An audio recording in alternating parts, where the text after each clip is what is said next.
നാളെ മസ്കത്തെ കേന്ദ്രീകരിച്ച് നിർണായകമായ ചർച്ച നടക്കാനിരിക്കുകയാണ്.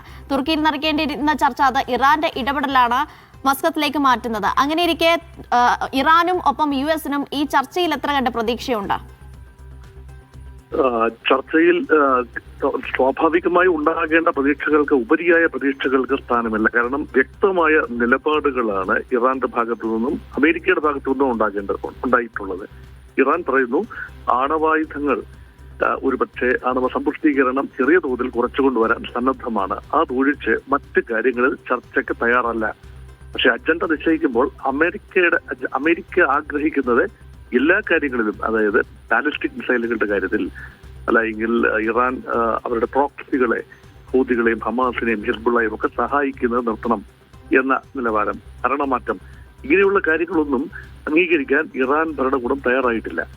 അതിനർത്ഥം ആദ്യം തന്നെ ടോക്ക് തുടങ്ങുന്നതിന് മുൻപ് തന്നെ ഇതേക്കുറിച്ചൊരു ധാരണ ഉണ്ടാവില്ല എന്ന നിലയിലാണ്. അതുകൊണ്ട് യുദ്ധത്തിനുള്ള എല്ലാ സാഹചര്യങ്ങളും അവിടെ ഒരുങ്ങിയിരിക്കുകയാണ്. കൂടുതൽ ആയുധങ്ങളും യുദ്ധക്കപ്പലുകളും മറ്റ് പടക്കോപ്പുകളും ആ ഭാഗത്തേക്ക് വിന്യസിക്കുകയാണ്. റെഡ് സീ മേഖലയിലും പേർഷ്യൻ ഗൾഫ് മേഖലയിലും ശക്തമായ പടയൊരുക്കം നടക്കുന്നു. ഇറാന്റെ ഭാഗത്തു നിന്നും അതേ രീതിയിലുള്ള ഒരു ചെറുത്തുനിൽപ്പിനുള്ള ഒരു സൂചനയാണ് നൽകുന്നത്. അത് മാത്രമല്ല, കഴിഞ്ഞ ദിവസം ഒരു റിക്കഗ്നൈസൻസ് മിഷന് പോയ ഡ്രോൺ അമേരിക്കൻ കപ്പലിന് അടുത്തെത്തിയപ്പോൾ USS എബ്രഹാം ലിങ്കനെ ലക്ഷ്യമാക്കി പോയ ഡ്രോൺ പക്ഷെ ആക്രമണകാരിയായ ഡ്രോൺ ആയിരിക്കില്ല, നിരീക്ഷണ പറക്കലിനിടയിൽ വെടിവെച്ച് വീഴ്ത്തപ്പെട്ടു.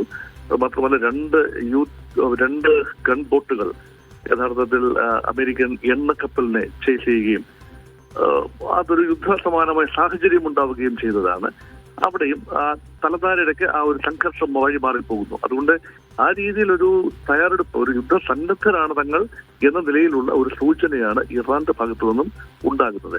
അതുകൊണ്ട് ടോക്കിനകത്ത് ഇപ്പം സ്റ്റീവ് വിറ്റ്കോഫും ജാരഡ് കുഷ്ണറും ഒക്കെ അടങ്ങുന്ന അമേരിക്കൻ ടീം, അതുപോലെ ഇറാന്റെ ഫോറിൻ മിനിസ്റ്റർ അബ്ബാസ് അറാഖ്ചി നയിക്കുന്ന ഇറാന്റെ ടീം, അവര് നേരിട്ട് സംസാരിക്കുന്നു എന്നാണ്, മറ്റ് മധ്യസ്ഥരുടെ സഹായമില്ലാതെ നേരിട്ട് സംസാരിക്കുന്നു എന്നതാണ് ഈ മസ്കറ്റ് കേന്ദ്രീകരിച്ച് നടക്കുന്ന ഈ ചർച്ചകളുടെ പ്രത്യേകത. അവിടെ പൊസിഷൻസ് രണ്ട് വിഭാഗവും അവരുടെ പൊസിഷൻസ് വളരെ സ്റ്റേണായി ഉയർത്തിപ്പിടിക്കുകയാണെങ്കിൽ ഒരിക്കലും ചർച്ചയ്ക്ക് ഫലം ഉണ്ടാവില്ല.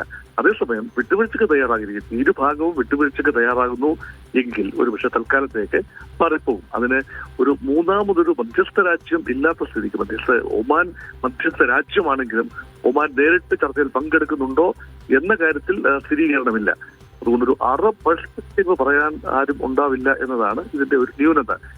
ഒരുപക്ഷെ ഏറ്റവും അധികം യുദ്ധം മാറിപ്പോകണമെന്ന് ആഗ്രഹിക്കുന്നത് സൗദി അറേബ്യയും UAE ഒക്കെയാണ്. അവരുടെ എണ്ണപ്പാടങ്ങൾക്ക് സംരക്ഷണം നൽകുക എന്നത്, ഒരു യുദ്ധം ഉണ്ടായിക്കഴിഞ്ഞാൽ ഏതെല്ലാം രീതിയിലാണ് അത് ബാധിക്കുക എന്നതിനെ കുറിച്ച് അറബി രാജ്യങ്ങൾക്ക് നിശ്ചയമില്ലാത്തത് കൊണ്ട് ഒരു അറബി ആംഗിളിൽ നോക്കുമ്പോൾ യുദ്ധം ചെറിയ വിട്ടുവീഴ്ചകൾ വിധേയമായി അത് മാറിപ്പോകണമെന്ന് ആഗ്രഹിക്കുന്നു. പക്ഷെ അങ്ങനെ ഒരു മധ്യസ്ഥതയുടെ ഒരു സാഹചര്യം ഇവിടെ ഇല്ലാത്തത് കൊണ്ട് ഒരു ഹോക്കിഷ് നിലപാട് എടുത്തു കഴിഞ്ഞാൽ ഒരുപക്ഷെ യുദ്ധം തന്നെയായിരിക്കും ഫലം. അത് മാത്രമല്ല, ഇവിടെ ഇസ്രായേലിന്റെ നിലപാടും വളരെ നിർണായകമാണ്. യഥാർത്ഥത്തിൽ ഇപ്പോൾ ഏറ്റവും അനുകൂല സാഹചര്യമാണ് ഇറാനിൽ ഭരണമാറ്റം കൊണ്ടുവരികയും ഇറാന്റെ ആണവ കേപ്പബിലിറ്റിയെ പൂർണ്ണമായും നശിപ്പിക്കുകയും ചെയ്യുക എന്ന ഒരു അജണ്ട ഇപ്പോൾ അല്ലെങ്കിൽ ഒരിക്കലും നടക്കില്ല എന്നൊരു ചിന്ത ഇസ്രായേലിന്റെ ഭാഗത്തുണ്ട്.